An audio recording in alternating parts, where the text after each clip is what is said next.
The COVID pandemic was probably the most bizarre time in any of our lives.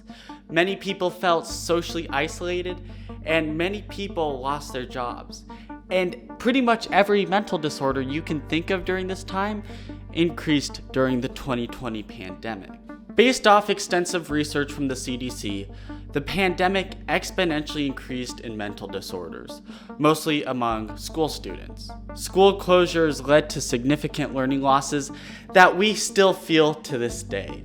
Out of everyone, high school students were actually found to be hit the hardest, with 1 in 3 students reporting that they felt depressed during this time. And 44% of students said that they felt consistently sad and hopeless. Suicide went up a lot that year, with 1 in 4 high school students contemplating their own life.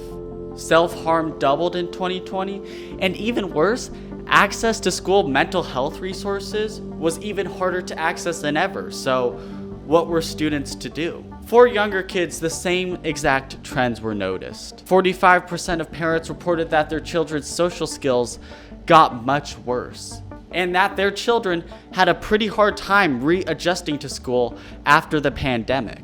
Some schools also saw a 50% increase in students needing extensions on assignment due to mental health issues.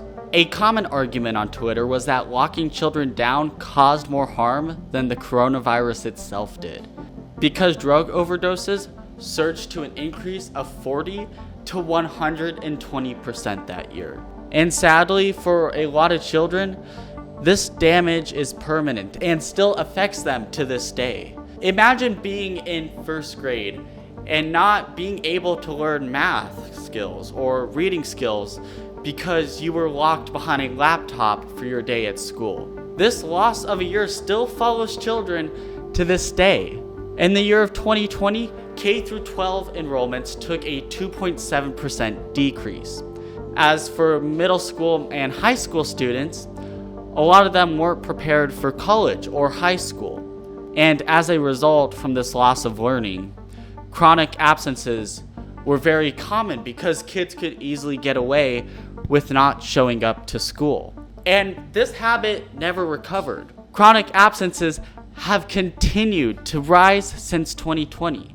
Students now miss more days of school than they did even before the pandemic. A national teacher survey in 2023 showed that teachers experience frequent disruptions from students, and they say mental health problems among students are a lot more common than ever. Remote learning during 2020 really affected a lot of kids' social skills and emotional intelligence. This led to less motivation and less focus than ever, leading to worse academic performance. Analysis showed that this impact on students could affect future earnings and social productivity. And the sad part is that a lot of this damage has already been done, and there's not even much we can do to get students caught back up on track.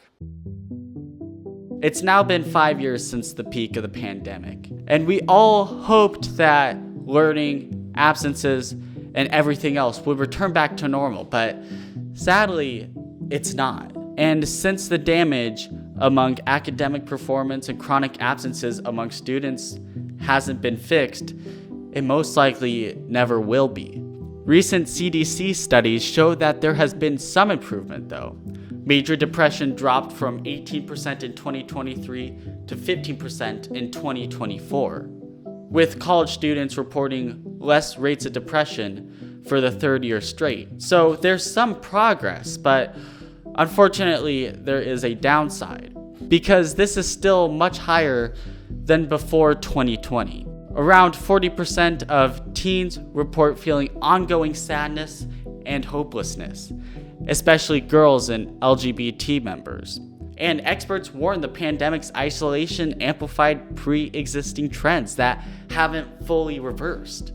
Absences tell a similar story.